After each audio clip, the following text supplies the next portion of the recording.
అంటే 'mad 1' college film.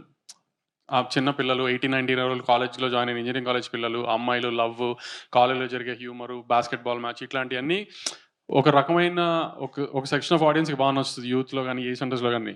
కానీ maths స్క్వేర్‌కొచ్చేటప్పటికి ఏంటంటే 22, 23 ఏళ్ళు అయిపోయి పెద్ద బాగా చదవని మాలాంటి చిల్లర ఎదవలు ఉంటారు గదా! సార్ అట్లాంటి చిల్లర ఎదవలు మీరు చిల్లరేది మోస్ట్ సక్సెస్‌ఫుల్ ప్రొడ్యూసర్. అయన్నీ పక్కన నేననేది బేసిక్ ఎందుకు పక్కన? ఇంజినీరింగ్ కాలేజ్ టైమ్‌లో చెప్తున్నా. ఇప్పుడు గురించి కాదు.